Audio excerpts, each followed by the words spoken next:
Por trás de toda reprovação escolar, existem muitos fatores a serem observados e analisados.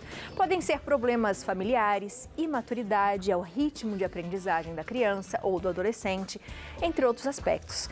O importante é refletir e conduzir com sabedoria a nova fase do filho ou da filha, levando apoio e compreensão, tornando possível refazer o caminho do aprendizado com mais comprometimento e entusiasmo. É difícil? Na hora, sim? Para falar sobre isso, a gente conversa com ela, que é orientadora familiar, Simone Fusaro. Seja muito bem-vinda, Si! Oi, tudo bom? Tudo ótimo! Quando a gente fala, né, e reprovei, hoje é mais difícil, né, Si? Mais difícil. Muito mais do que antigamente. Nossa, antes, acho que a gente tinha tanto medo de reprovar, na minha época, por exemplo, né, de você falar, eu não posso dar esse desgosto para minha mãe, era uma coisa pesada, isso. E hoje não, é muito difícil, é mais por falta, Si? Então, é que hoje a política de ensino é diferente, né? Então, inclusive, se questiona muito isso, porque às vezes você não reprova o aluno, mas ele acaba indo despreparado para outra fase, né? Então, vai acumulando uma defasagem ao longo da vida escolar e isso também não é bom. Então, existe muita discussão nesse sentido, né? Se deve reprovar, se não deve. Teve a época aí do ciclo básico, então a criança não era reprovada, o progresso era automático, né? E trouxe muito problema a nível de aprendizagem. Então, é aquilo, né? É sempre uma faca de dois gumes, né? Tudo tem dois lados, que a gente precisa avaliar com muita sabedoria, porque para a criança também caminhar despreparada é muito complicado. E às vezes o próprio despreparo, né, quando ele é percebido pela família, você pode identificar alguns problemas. Às vezes até um problema que parece simples, que é o de visão.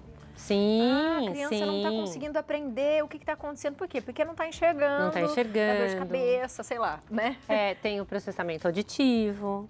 Então, às vezes, a criança ouve, mas tem uma dificuldade de processamento auditivo, de processar aquela informação, né? Existem também os métodos, por exemplo, de alfabetização, que dependendo da criança, ela não se adapta, não é bom para ela este ou aquele método, né? Então, tem muita coisa a ser observada. Agora, é muito importante que a família esteja muito atenta ao processo escolar da criança. Né? Eu acho que um dos grandes fatores, né, que geram a reprovação é o fato de você terceirizar.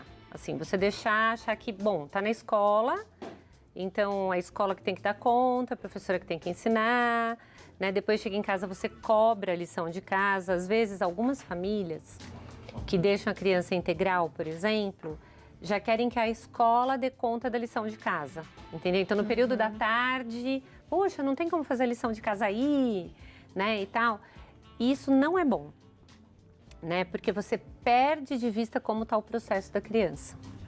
As dificuldades. Você não acompanha, né, para ver, puxa, tá aprendendo, não tá aprendendo, o que tá mais difícil, né? E o que a gente pode ajudar em casa, né? Existem muitas pesquisas hoje que mostram que o sucesso escolar, ele tá, assim, intimamente ligado com o envolvimento da família no processo escolar da criança, né? Então, quanto mais a família participa da escola, participa das atividades que a escola propõe, acompanha a lição de casa, maior é o sucesso da criança na escola. Bom.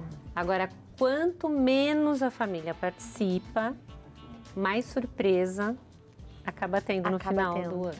Eu acho que a gente pode, na sequência, depois dar essas dicas, né, de como a gente pode auxiliar as crianças e os adolescentes com isso. Mas a gente começou falando da reprovação. Sim. Aí chega em casa e fala, reprovei. Ou a escola liga e fala, olha, não deu, reprovou. E aí? Duro, né? É duro. Qual que é a primeira, né, atitude? Geralmente o impulso vai fazer com que você se decepcione de alguma forma. Dificilmente não é, Si? Olha, assim, as pessoas que eu acompanho, né, e que eu já vi vivenciarem a situação, assim, é muito duro, né? Porque você vê a impressão que a gente tem, a princípio, que o pai e a mãe têm, assim, é um ano perdido. Tanto que as pessoas falam, perdeu o ano. É né? verdade. Perdeu o ano. a gente nunca perde, né? Acho que tem muita coisa que pode ser aprendida aí, que de repente é um salto de maturidade para a criança. Sim. Mas a sensação é essa, né? Quer dizer, aquele ano escolar foi um investimento de tempo, foi um investimento, às vezes, de valor mesmo, porque tem as escolas particulares e tal. Então, a sensação é essa. Eu vejo duas reações muito comuns. Uma é assim, uma bronca enorme, né? Fica muito brava com a criança, castigo, aí tira tudo, né? Então não pode mais isso, não pode sair com os amigos, não pode não sei o quê, não pode, né? E a outra é ficar brava com a escola. Já vi situações de pais quererem pagar para a escola para o filho passar, viu? Pagar para a escola, processar a escola. Processar a escola. Tem pais que processam a escola, tem pais que encontram uma outra escola que aceita a matrícula no ano seguinte. Então, a criança repetiu o 5º ano, aceita no 6º ano, enquanto faz um processo contra essa escola para poder... Então, assim, tem de tudo, né? Então, tem os pais que vão ser mais protetores, né? Que vão querer achar que o problema era a escola, o problema era o professor, o problema tá sempre fora, não tá dentro, né? E tem os pais que acabam sendo enérgicos demais e também não procuram entender o que aconteceu, né? Porque, eventualmente, gente, olha, pode até ser que tenha sido uma falta de dedicação. Sim. Pode até ser que a pessoa não deu importância para o assunto, foi levando, não teve responsabilidade. Mas mesmo que seja isso, você precisa pensar, olha, o que está gerando essa posição, essa postura tão irresponsável nessa criança? Exato. Né? Porque às vezes a gente fala muito isso da conexão mesmo com a escola, né? Às vezes a criança não tem uma conexão com aquela escola, às vezes ela também não tem uma conexão com o professor, que ela não consegue chegar, ou ela tem medo de falar. E tudo isso tem que ser observado, né, Si? Tem que ser observado, porque eu falo sempre isso, né? As pessoas perguntam assim, qual que é a melhor escola? Não existe melhor escola. Por quê? Porque existe uma escola boa para o seu filho, para a sua família, para o seu modo de vida, para aquilo que você acredita que você espera. Entendeu? Então, você precisa avaliar se o seu filho se adapta àquela escola. Se aquela escola vai ser boa para o seu filho.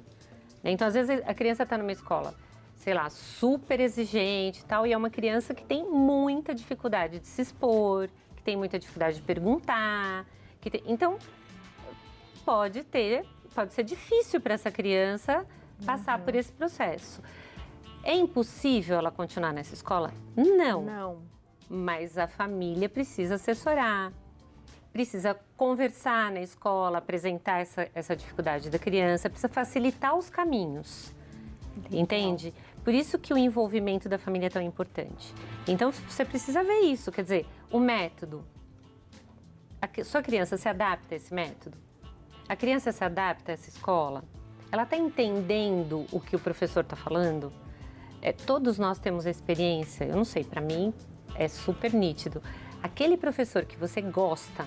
Você vai bem. Até vai bem, uma matéria difícil. A matéria pode ser terrível. Você fala, gente, aprendi, né? E é incrível quando você entende. Nossa, essa matéria é difícil e eu aprendi. Eu aprendi, porque aquele professor... Eu tive essa experiência com meu filho. Meu filho tinha muita dificuldade com matemática e teve lá uma professora, acho que no 9º ano, que teve uma super empatia com ele, foi lá e mostrou, olha, Giovanni, mas você consegue, olha isso, olha aquilo. Ele voltou para casa, mãe, ela me ensinou um monte de coisa. Então, assim, você percebe que a criança se abre quando o vínculo é bom. Então, tudo isso precisa ser considerado, né? Mas é muito importante que a família arque com a reprovação. E com a consequência, né? É importante também você dizer essa importância para a criança sem brigar, eu acho, né? Mas essa responsabilidade, olha, foi um ano, você poderia ter falado antes, a gente poder, né? Eu acho que isso também é importante. Jogar a verdade, não é, Si? Claro.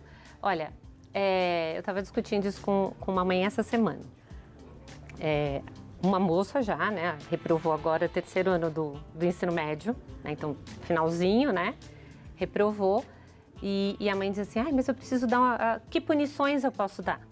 Essa. Eu falei assim, olha, o fato dela ver os amigos se formando, Nossa, a já festa doeu. de formatura, Já doeu. né? Quer dizer, todo mundo vai fazer a viagem, vai fazer a festa, vai não sei o quê, e ela não. Já é uma punição. Tá Com certo? certeza. Depois, o ano que vem, olha, ia para uma faculdade, não vai. Então, o que a gente precisa fazer, na verdade, é acompanhar essa pessoa, não tirar o peso das coisas. Porque às vezes a tendência da gente, ai, não, tudo bem, né? Porque dói ver o filho sofrer, né? Mas é não tirar o peso da consequência. Falar, olha, é duro mesmo. Vai ter que segurar essa onda. Vai precisar ser assim, porque o que aconteceu? Por que você chegou a esse ponto? Né? Então, a gente precisa aproveitar. Eu costumo falar o seguinte, né? A gente já conversou sobre isso outras vezes. Assim, o sofrimento, ele é um grande gatilho para o amadurecimento, para aprendizagem, para a gente ser uma pessoa melhor. Não tem jeito. O ser humano, ele melhora quando ele passa pelo sofrimento. E é assim. Não tem jeito. Léo, tem uma perguntinha para você. Tenho uma perguntinha. Na minha época, né, a escola, ela estava direcionada a cuidar de crianças que não falavam muito, crianças que sentavam na frente, que prestavam atenção na aula, crianças que não tinham esse perfil como o meu, por exemplo, de se comunicar demais, de falar demais, de ser super ativo, era deixado meio que na marginalidade, podemos dizer assim, né? Então a escola sempre foi uma dificuldade. Você acha que o ensino melhorou, mudou alguma coisa? Você acha que as escolas hoje estão preparadas para crianças mais hiperativas, que se comunicam mais? Olha, sim e não. As escolas estão tentando, né? Inclusive porque as crianças hoje, de um modo geral, são mais falantes, são mais ativas, né? É outro perfil de crianças. Mas eu percebo também que a escola está com muita dificuldade de ensinar as crianças mais ativas e mais hiperativas. Tá certo? Então, existe uma dificuldade de manejar essas crianças. Né? A gente precisa incluir as crianças no processo pedagógico, dando para elas mais funções. Porque a criança também aprende fazendo. E tem crianças que não vão aprender só sentadinhas. Tem crianças que observam tal e estão aprendendo. Mas tem crianças que precisam fazer, precisam pôr a mão na massa para aprender. Então, existem escolas que conseguem, existem escolas que têm mais dificuldade. Por isso que eu estava dizendo, né? Depende do método, depende da estrutura da escola, depende do tamanho. Se é uma escola muito grande, é mais difícil lidar com crianças mais hiperativas. E depende tudo, eu acho que da principal dica que você deu, da família. A família. Se eu sei que o meu filho é assim, em casa, eu acho que seria até uma boa pauta pra gente falar, meu filho é hiperativo, como que eu lido com ele em casa? Em casa. Porque se você já tem essa coisa, você sabe que seu filho é hiperativo, você fala assim, quer saber? Me ajuda aqui. Por quê? Pra que continue fazendo ações, mas de uma outra forma, né? Não sei. Você aproveita Pra esse potencial de ação. Potencial, exatamente. A gente pode falar sobre isso, porque acho que muitos pais sofrem com isso. E às vezes até colocam as crianças num psiquiatra e tal, você tira um pouco a essência da criança. Muita medicalização da infância. Eu acho que a gente precisava falar disso também. Se for pra gente falar essa dica geral mesmo pra família, né? Reprovou, ela deu várias aqui, né? Pense, pergunte, avalie. Mas qual é a principal para que a gente consiga ajudar? Porque se for acontecer, talvez vá mesmo com os pais ajudando muito. Mas qual seria a principal dica para a gente ficar de olho, para evitar esse tipo de coisa em casa? Eu acho que a principal dica é acompanhar sempre, do começo ao final do ano. Pensar assim, né? Os pais é que são protagonistas na formação do filho, não é a escola, não é o professor, são os pais.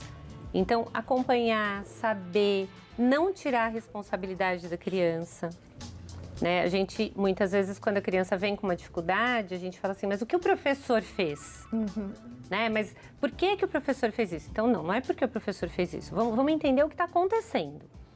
Né? O que está acontecendo? Faltou você entregar alguma coisa? Por que faltou? Por que não fez? Né? Então, acho que essa coisa de acompanhar e depois, eu acho que assim, tudo bem, chegamos à reprovação, é uma tristeza, uma queda, né? Mas que metas a gente vai pôr para o ano que vem? Legal. Né? Então, vamos pensar junto com a criança ali, ó. Quais são as metas? Como que nós vamos começar o ano Para que não aconteça para de que novo. não aconteça de novo? Para a gente Excelente. aproveitar a lição. Perfeito. Né? E é bom, esse caderninho é bom pra gente, né? Qual a nossa meta para o próximo ano e para as crianças nesse sentido também, para ter essa disciplina, né?